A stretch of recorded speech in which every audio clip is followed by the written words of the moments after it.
Então, mas já vou começando aqui, porque eu sei mais ou menos o que que é.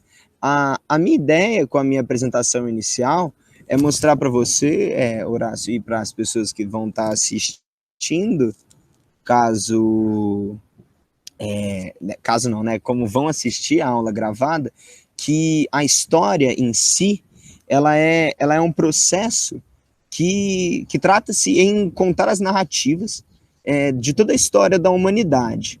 Mas eu gostaria de começar com a pergunta que trata do que é história, do que constitui a história em si.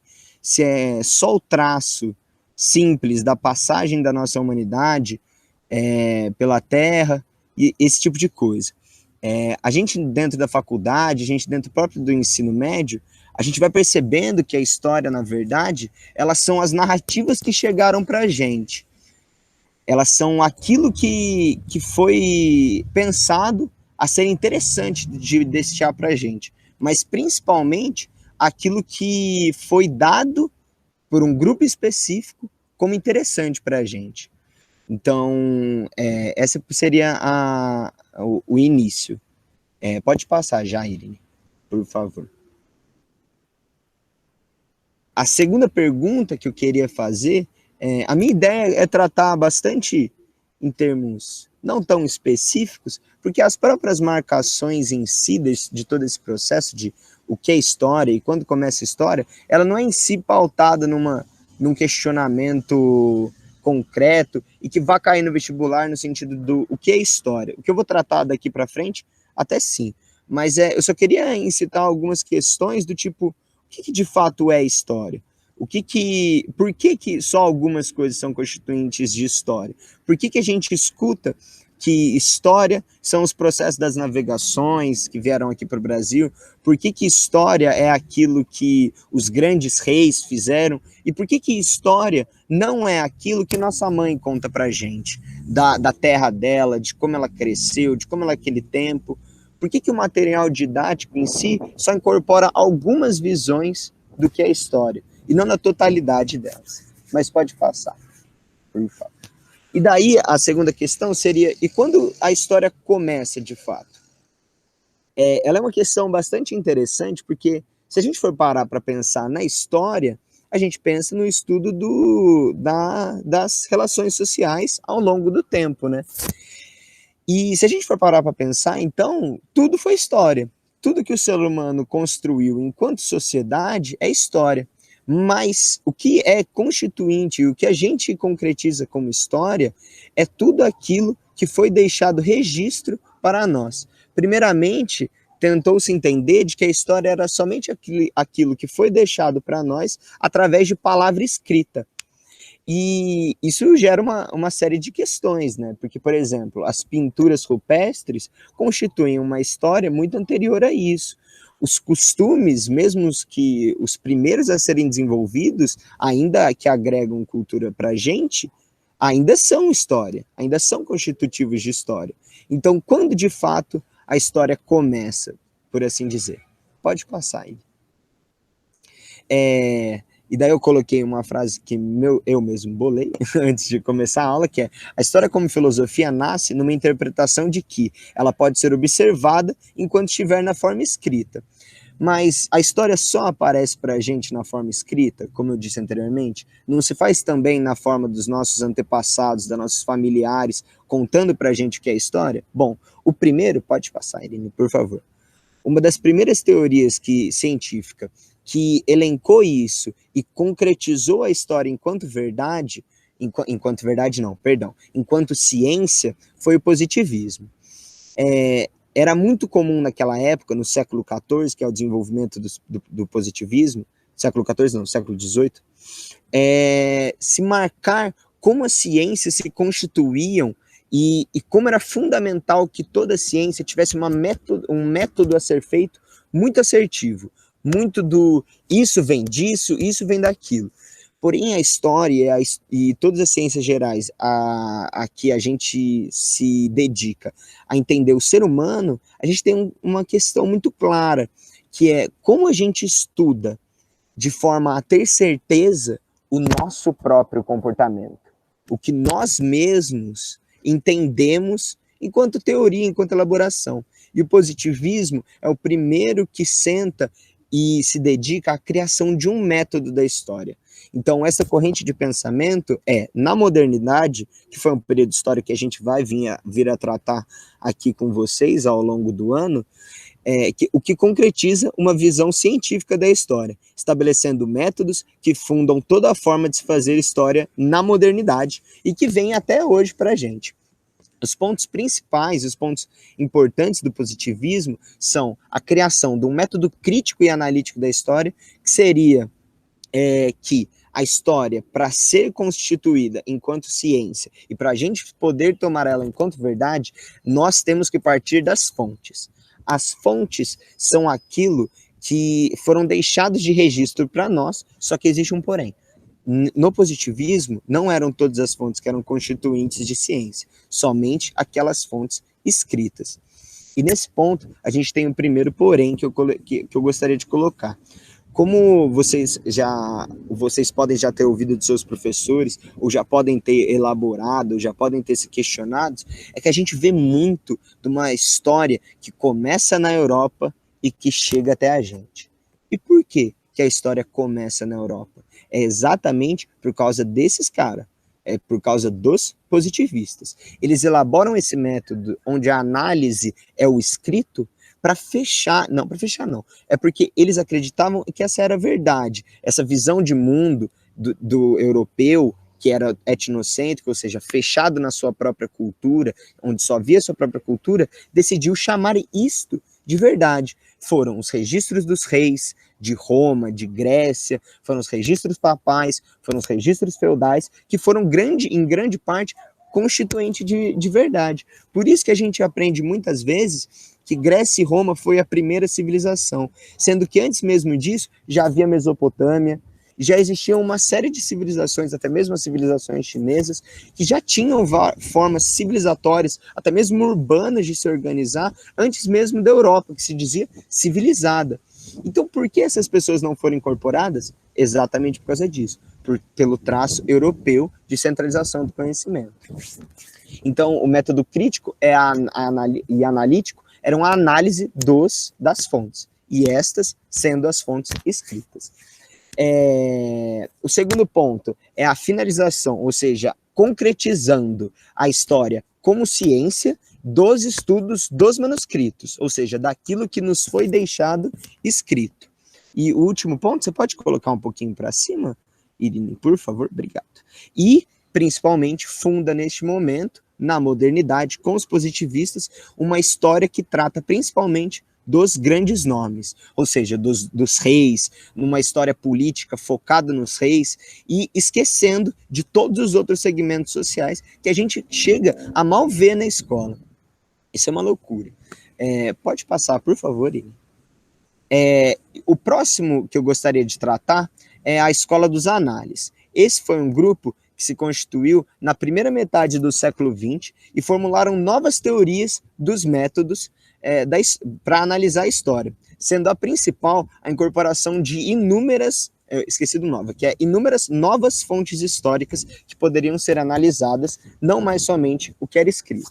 O que é muito legal desse período é que a gente passa a ter uma transformação naquilo que a gente entende como ciência a partir do que formula a Escola dos Análises. Enquanto o positivismo estava tão focado naquela história escrita, naquela história dos grandes nomes, a Escola dos Análises nos permite uma análise diferente. Ele permite que a gente entenda a história oral, a história contada pelo povo, a história que foi perpassada pela população, e não pelos grandes nomes, aqueles que comandavam tudo. Ela possibilita também que a história cultural seja introduzida. Não mais somente aquilo que estava nos manuais, mas também aquilo que vinha até nós. Aquela cultura que temos hoje não nasceu ontem, não nasceu anteontem, não nasceu há 1 ano e não nasceu há 10 anos.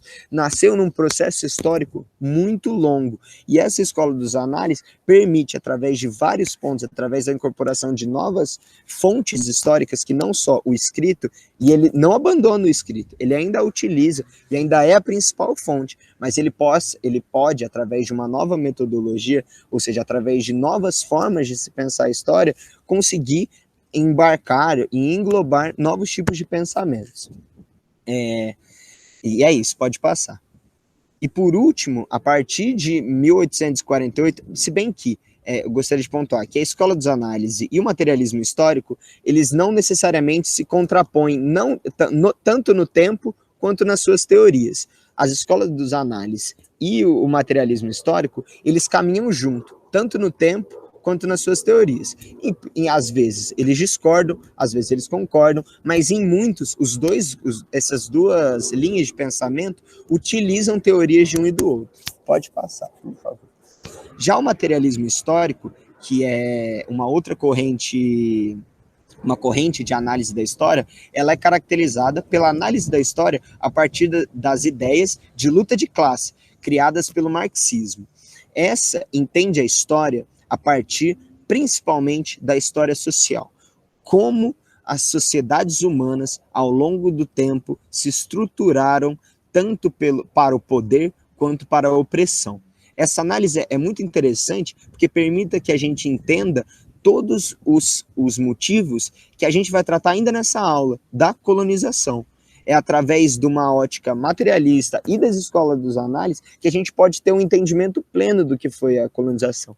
Se a gente parar para entender a colonização somente como um movimento da coroa portuguesa vindo para cá, a gente não vai ter um entendimento geral do processo. Se a gente pegar e pensar como os povos daquela época se comportavam, como as pessoas entendiam todo aquele processo, como isso se perpassou dentro de estruturas de poder, dentro de óticas de oprimido e opressor, a gente tem uma outra gama de possibilidade para entender os acontecimentos históricos. O segundo ponto que o materialismo histórico traz é a análise da construção das desigualdades sociais, ou seja, a gente entender por que vivemos num mundo tão desigual quanto vivemos. Por que, no meio da pandemia, pessoas podem ter acesso a hospitais caríssimos particulares e por que pessoas não têm nem acesso ao leito do hospital? E inúmeras outras coisas. É através também, não só do materialismo histórico, mas através da história mesmo, através de todos os acontecimentos históricos juntos, que a gente pode entender essas coisas. E, por último, é uma história focada nos oprimidos. Eu acho que eu já tratei disso. A minha introdução era mais para poder gerar dúvidas e para poder que vocês falem, vocês que estão vendo a aula, e caso Horácio, se você quiser falar, por favor, pode escrever qualquer coisa, pode abrir o microfone para questionar qualquer coisa. Eu queria, nesse momento da aula, tentar, pelo menos, tratar um pouquinho mesmo, alguém que vê o vídeo depois, quiser mandar uma mensagem, querer conversar sobre isso, eu estou à disposição. E é isso, gente. Então, dando continuação, mas não exatamente dando continuação, eu vou, só um segundinho que eu vou estar compartilhando também a minha tela. Vocês conseguem ver direitinho?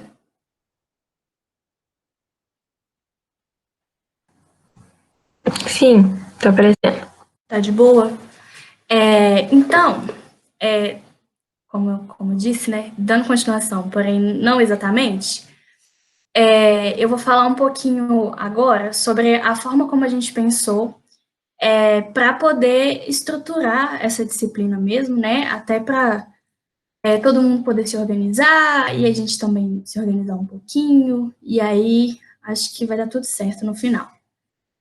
Então, vou começar aqui. Ai, meu Deus. A partir, né, primeiramente, eu queria colocar um pouquinho como a gente vai dividir essa disciplina. A gente vai dividir em História do Brasil e História Geral. É claro que é muito importante a gente ter em mente que a história ela não é fragmentada dessa forma, né? As coisas que acontecem dentro de História do Brasil estão dentro da História Geral e elas acontecem ao mesmo tempo, mas para a gente poder sistematizar um pouco as nossas aulas, eu acho que vai ficar... não é mais fácil, mas eu acho que como a gente tem pouco tempo, eu acho que talvez a gente consiga abarcar mais coisas que talvez estariam mais para frente. Por exemplo, história do Brasil está depois da Idade Média ainda, né, que começa, teoricamente, a história do Brasil.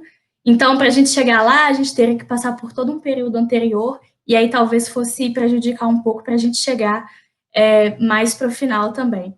Então, a gente resolveu dividir dessa forma, e é isso. Não vai ser exatamente história do Brasil, história geral, história do Brasil, história geral. A gente vai se organizando a partir também das demandas de vocês, né? Então, mais para frente, a gente, ao longo da semana aí, a gente pode disponibilizar talvez um formulário para vocês preencherem, para vocês colocarem no que vocês têm mais dúvida, quais são as partes da disciplina que vocês vão querer que a gente foque mais. É claro que a gente vai tentar trabalhar a maior parte das coisas, né? Mas às vezes a gente pode dar um enfoque maior em alguma coisa que a gente vê que está precisando mais de um foco maior, né? Então, dentro dessa perspectiva aí, a gente vai trabalhar em história geral alguns tópicos que a gente pesquisou, e são as partes que caem mais no Enem, né? Que eu acho que a maioria de vocês que estão participando desse projeto tem esse foco no Enem, né? Para além de outros vestibulares, e também para escola, para o ensino normal, né? Ensino médio, enfim. Então, focando no Enem aqui, nesse caso, a gente vai estar trabalhando história do Brasil, história do Brasil, obviamente, mas Brasil colônia, né, que trabalhando a exploração do território, as medidas de dominação, a relação entre metrópole e colônia, a estrutura, né, capitania, hereditária, governo geral. Vamos trabalhar também a escravização negra, indígena, que cai bastante, organização política, econômica. Inclusive, hoje, mais para frente, a Sabrina vai introduzir um pouco esse assunto de Brasil colônia, a gente já vai começar um pouquinho nessa parte. Depois a gente pode, outro assunto que cai bastante no Enem tem a ver com o Brasil Império, né, o primeiro e o segundo reinado principalmente, com os Dons Pedros, que tiveram, né, uma importância bastante importante na história do Brasil, né, com o fim do tráfico negreiro, que, é claro, não é uma realização do imperador especificamente, né, tem toda uma luta aí que vem buscando esse fim da escravização, mas que aconteceu durante esse período aí do segundo reinado, enfim. E aí é um período também que a gente vai estar tratando. Primeira República, ou República Velha, ou República Oligárquica, ou República do Café com Leite.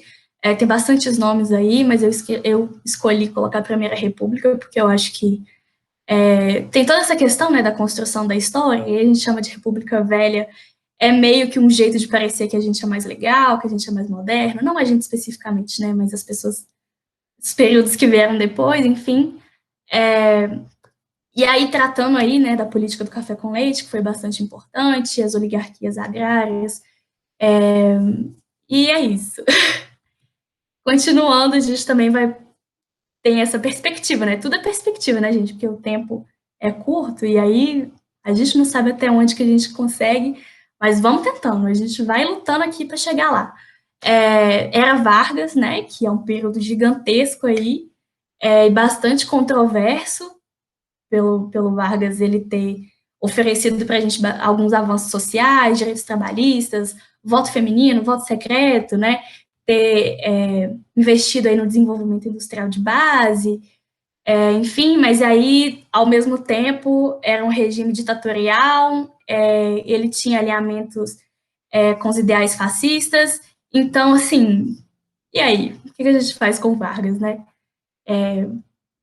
Seguindo um pouquinho, a gente vai trabalhar com as repúblicas populistas, né, que é um termo aí que a gente vai ter que discutir mais para frente, que é uma coisa que a gente precisa ter uma discussão mais aprofundada, mas que a gente considera que esse período começa a partir de 1946, mais ou menos, depois do fim do primeiro governo Vargas. Mas é importante a gente lembrar que o Vargas, desde o começo, ele tem esse posicionamento mais populista, né? Então, esse período aí vai mais ou menos de 1946 a 64, e aí tem presidentes como Vargas, o Dutra, o Café Filho, o JK, o Jânio Quadros, e aí termina no João Goulart, que é o último presidente antes da ditadura militar. E aí, seguindo aí, ditadura militar, para a gente trabalhar com as características do regime, as questões sobre os atos institucionais, medidas de impacto, as medidas políticas e econômicas e os seus impactos. Então, bastante coisa, né, gente? Como a gente pode ver aí, bastante coisa. E aí, eu acho que finalizando, mas não finalizando efetivamente a história, né, mas sim os assuntos mais tratados aí pelo Enem, a redemocratização, que vem, né, com o fim da ditadura militar em 1985, acho que 5. E aí, né, tem a Constituição de 88, que é a que a gente mais ou menos usa até hoje, a reestruturação da democracia com a volta dos partidos, eleições, reorganização da econômica com o Plano Real, enfim, pipipipopô. E aí também temos história geral, né, falando bem rapidamente, a gente pode, os assuntos tratados aí, mais trabalhados pelo Enem, no caso, Grécia e Roma, né, a Antiguidade Clássica, eu acho que essa parte aí é mais para a gente trabalhar conceitos básicos, né, como democracia, por exemplo, que a gente usa o tempo todo. Também nesse período aí teve, né, o Império Romano, que foi gigantesco, surgimento da filosofia na Grécia, arte clássica, desenvolvimento de ciências e tecnologias que a gente usa até hoje, enfim.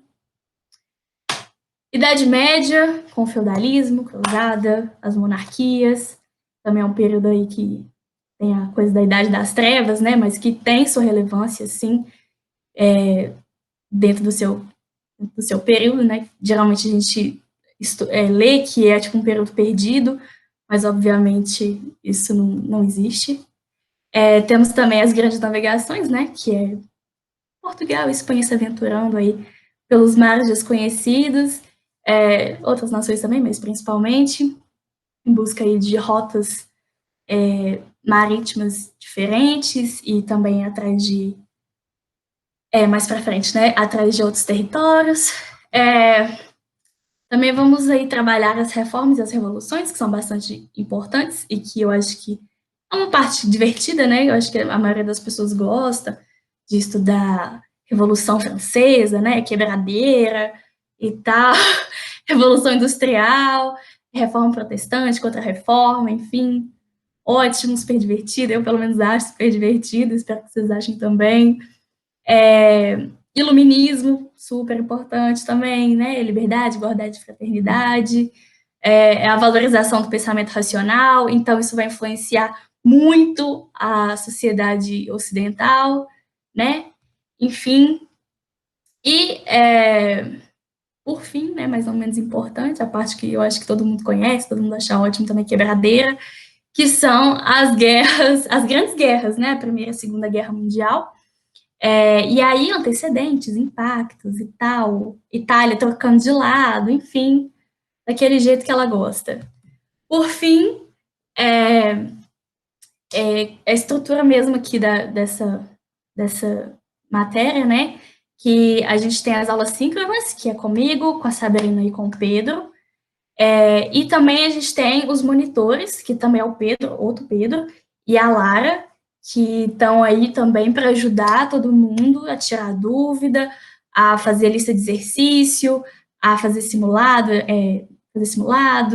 responder pergunta muito específica, tipo assim, li um negócio enquanto eu estava estudando, não entendi, quero saber isso aqui. Aí pode mandar para eles lá, pode mandar para a gente aqui, e aí a gente vai ajudando todo mundo, porque a verdade, né, afinal de contas, essas aulas são para vocês entenderem mesmo, tirarem suas dúvidas e conseguirem, né, se sair bem no Enem, no processo seletivo qualquer que vocês quiserem. Enfim, a gente está aqui para ajudar. Então, o que vocês precisarem, vocês podem entrar em contato, igual o Pedro falou, pode chamar no WhatsApp, pode mandar uma mensagem, um recadinho de fumaça, algum jeito a gente vai dar, a gente vai se virar e a gente vai conseguir vencer essa juntos, mesmo no tempo de pandemia aí, que tá tão difícil para todo mundo. Então é isso, muito obrigada E Sabrina, fique à vontade. Oi, gente, eu sou a Sabrina. Eu vou começar com vocês dando aula de Brasil Colônia. Sou um pouco suspeita para falar porque eu amo Brasil Colônia, espero que vocês gostem também. Eu vou aqui apresentar para vocês o que eu separei para a primeira aula. Vocês me falem, por favor, se estiver, quando estiver aparecendo. Tá aparecendo? Ai, gente, não tá não, calma aí. Eu sei.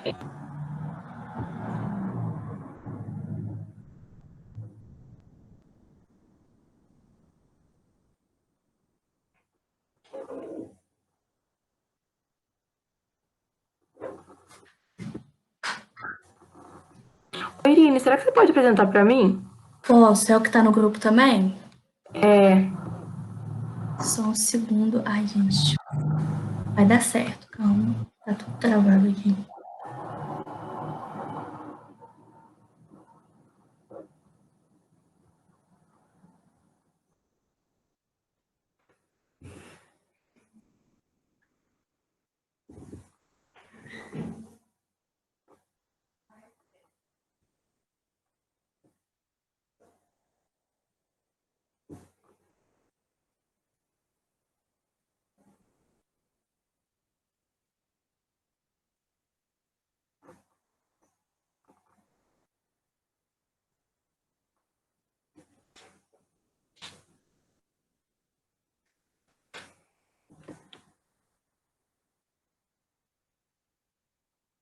Tá aparecendo aí pra você, gente? Tá, calma aí. Isso, tá aparecendo. Beleza, então.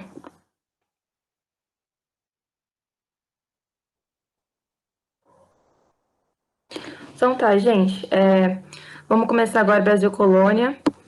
Não vai dar tempo de falar tudo, então a gente vai começar pela introdução. Então, o Brasil Colônia, a gente coloca nessa datação assim de 1500 a 1815. No meu slide eu marquei 1808, porque é o ano que a família real portuguesa chega ao Brasil. Então a gente acaba dando uma mudança assim, social, política, econômica. Então por isso que eu marquei 1808. Mas assim, efetivamente o Brasil foi colônia até 1815, quando ele foi elevado, né, à condição de Reino Unido de Portugal, Brasil e Algarves, né, que a gente vai ver futuramente nas nossas próximas aulas. Pode passar para mim, Irine, por favor? Beleza, então assim, um apanhado geral do que a gente vai tratar aqui ao longo do ano, porque o Brasil Colônia é uma matéria bem extensa, então a gente vai ficar mais de um mês vendo isso. São vários eventos que acontecem nesse período de tempo. Então a gente vai falar agora do Brasil pré-colonial, que vai mais ou menos de 1500, que marca a descoberta do Brasil, até meados de 1530. O Brasil colônia em si, que começa em 1530 até 1815. A gente vai falar sobre a escravidão indígena, a escravidão negra, a economia açucareira, né, que foi muito importante nos primórdios aí da colonização, o ciclo do ouro, os bandeirantes, as populações indígenas, as missões jesuítas e a interiorização do Brasil, né, que aconteceu aí com os jesuítas e também com os bandeirantes. Pode passar. Então, gente, coloquei entre aspas aqui para dar aquela instigação em vocês. Geralmente, assim, até alguns anos atrás, quando a gente estudava a história, a gente vinha com aquela conversa de, em 1500 o Brasil foi descoberto por Pedro Álvares Cabral. E era mais ou menos isso, mas hoje em dia a gente já tem algumas discussões históricas se realmente o Brasil foi descoberto, se não foi descoberto. Eu achei interessante trazer aqui para vocês, para instigar uma curiosidade mesmo, né? Mas, assim, antecedentes dessa descoberta foi que Portugal, né, naquela época de mais ou menos ali 1490 e pouco, 400, aqueles, né, meados ali, Portugal já tinha, né, se centralizado politicamente. Então, enquanto o resto da Europa ainda era bastante fragmentada, né, herança ali da época feudal, Portugal já tinha uma centralização política. Então, eles estavam ali, eles também já estavam tendo um avanço naval, né, já estavam com novas tecnologias marítimas que já estavam bem à frente, se fossem comparados com contra, digamos assim, reinos europeus da época. Então, Portugal já estava ali, já mais, assim, desenvolvido, e Portugal, naquela época, estava mais empenhado em buscar rotas para o comércio de especiarias, porque essa data ali marca mais ou menos ali quando se tinha um comércio de especiaria muito forte. E quem dominava na época esse comércio de especiaria eram os italianos. Mas Portugal também queria, né, um pouco desse controle no comércio de especiarias, então Portugal acaba se lançando ao mar para buscar novas rotas ali, para também conquistar o seu espaço nesse comércio.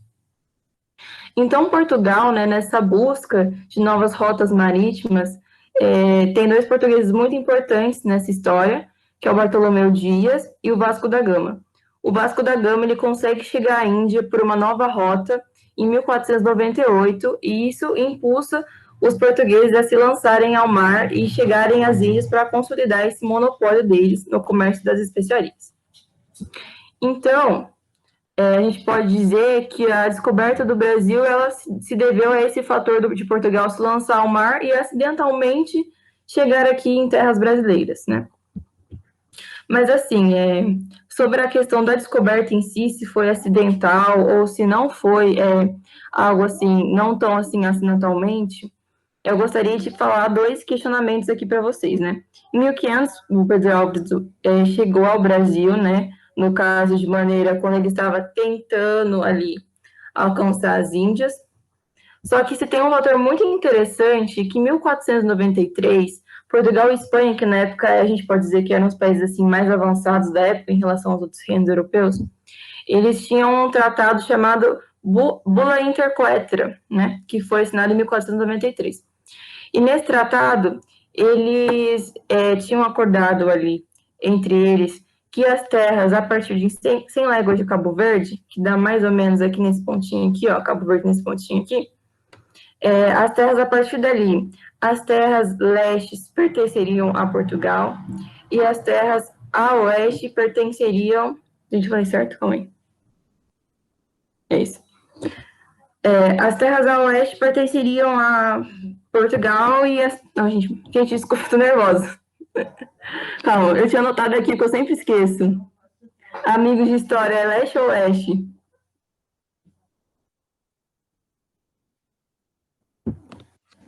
A questão é que ali para oeste era da Espanha e para leste era Portugal, né? Isso. As terras a partir de oeste eram espanholas, e as terras que seriam a partir de leste desse traçado seriam de pós-portuguesa. Então, o primeiro tratado, que foi esse de 1493, a lei que estabelecia, vocês podem ver que é uma proporção minúscula, que seria pertencente a Portugal. A maior parte dessas terras que viriam a ser descobertas seriam de posse espanhola. Só que Portugal, né, o rei Dom João II, ele teve uma insistência muito grande de aumentar essa distância para 370 léguas a oeste de Cabo Verde. Então, fica no ar aí se ele sabia ou não da existência dessas terras, né? Porque se você aumenta para 370, já assume a configuração mais ou menos da parte ali do Brasil colônia, né? Da parte que depois vai ser dividida ali das capitanias gerais. Então, fica esse questionamento aí.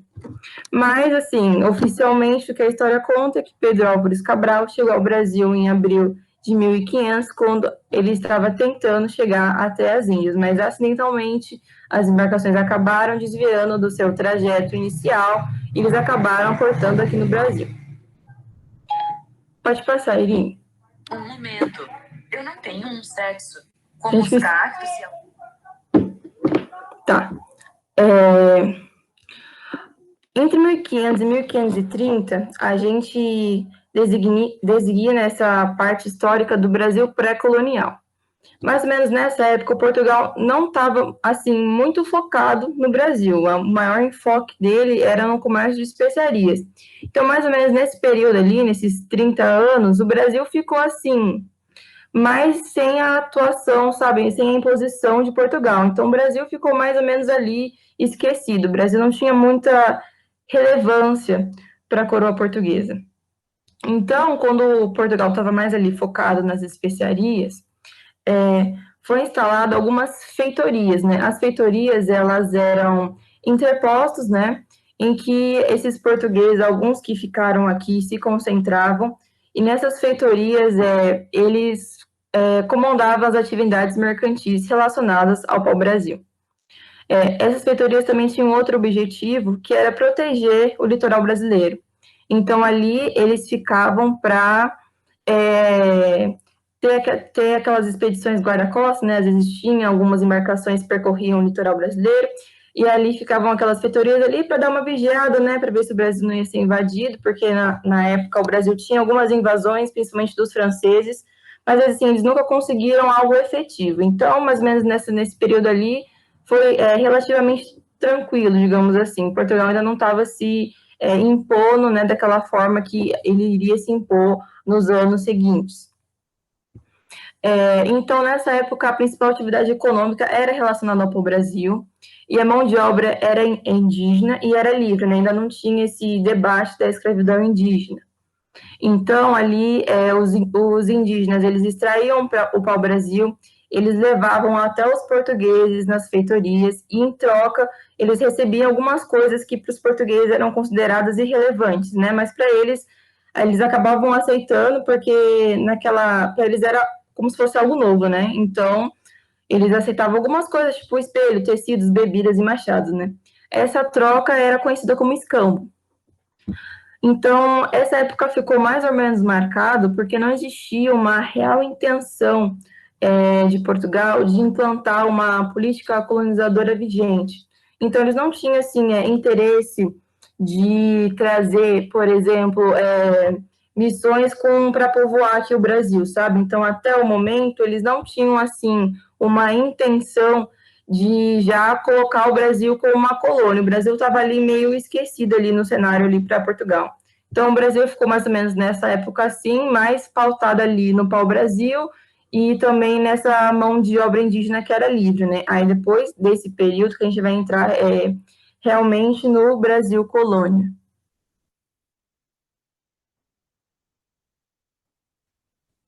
Eu acho que acabou, né? Acabou.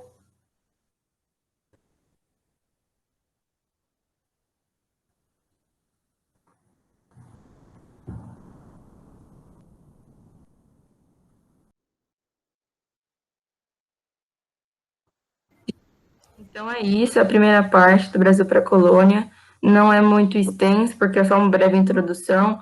É só para ficar marcado que nessa época, né, nesses primeiros 30 anos ali mais ou menos, Portugal não estava muito interessado na colonização brasileira efetivamente. Então o Brasil ficou um pouco esquecido ali para Portugal. E a partir da próxima aula que a gente vai realmente entrar na matéria de Brasil colônia e vai abordar toda essa história, esse tempo histórico até de 1500 até 1815. Então, nas próximas aulas que a gente vai realmente entrar em si na matéria de Brasil Colônia, na matéria que mais cai nas provas do Enem e em outros vestibulares também.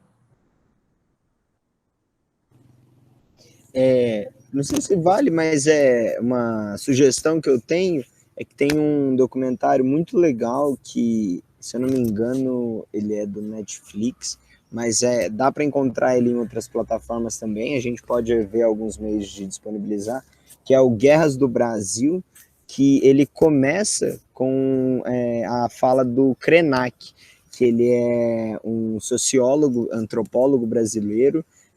Ele é uma pessoa de uma comunidade indígena aqui do Brasil, e ele trata exatamente desse tema que a Sabrina abriu a aula, que foi muito legal, que é do se questionar da descoberta do Brasil, como que a gente descobre uma coisa que já existe, que já tem gente aqui, que já conhece a terra, e ele trata muito disso, e é muito legal, né, porque ele mantém, aí a comunidade dele mantém viva a tradição de conhecer o Brasil há muito mais do que só 500 anos. E daí é bem legal. Se vocês quiserem ver, a gente também pode ver formas de disponibilizar para vocês. E é isso.